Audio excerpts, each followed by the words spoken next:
મિત્રો, આપ જોઈ રહ્યા છો સિટી ક્રાઇમ ન્યૂઝ. હવે જોઈએ અગત્યના સમાચાર. ગીર પૂર્વ વન વિભાગ ધારીના કાર્યક્ષેત્રમાં આવતી જગ્યા એટલે તુલસીશ્યામ મંદિર અને તેનો વિસ્તાર.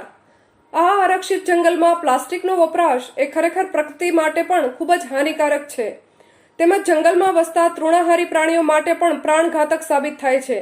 ત્યારે વન વિભાગ દ્વારા એક સુંદર પહેલ કરવામાં આવી છે કે આરક્ષિત જંગલની આજુબાજુ વસતા માલધારીનાને તેમજ ગીરમાં આવેલી આવી પવિત્ર જગ્યાઓ અને જંગલની નજીક વસતી માનવ વસાહત આ દરેક લોકોને વન વિભાગ દ્વારા સમજાવવામાં આવ્યા કે જંગલમાં પ્લાસ્ટિકના વપરાશથી પર્યાવરણ તેમજ પ્રકૃતિ અને તૃણાહારી પ્રાણીઓને પણ ભયંકર અસર થાય છે અને આવનારી પેઢી ઉપર આની ભયંકર અસર પડે છે.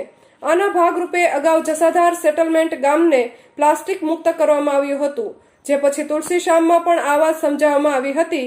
ત્યારે મંદિરના ટ્રસ્ટીઓ અને તેના વેપારીઓ પણ પ્લાસ્ટિક વપરાશ ન કરવો જોઈએ એવો સંકલ્પ જાહેર કર્યો હતો. ત્યારે આજે ગીર જંગલની આજુબાજુમાં ક્યાંય પણ પ્લાસ્ટિકનો વપરાશ જોવા મળેલ નથી, જે વન વિભાગની કામગીરી ખરેખર ઉત્તમ પ્રકારની છે તે વાત સાબિત થાય છે. Reporter Sanjay Vala, city crime news, धारी.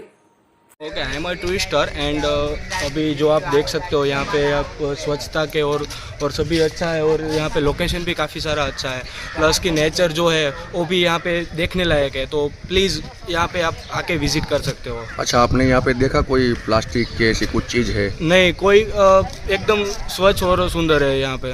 अच्छा, तो आपके कहने का मतलब है कि पूरी तरह से एकदम साफ सुथरा एकदम और बिना प्लास्टिक के प्लास्टिक मुक्त है एकदम. ओके, कहाँ से हो आप? हम है मोटा समढ़ियाला, अमरेली से. क्या नाम आपका? अंश वेकरिया.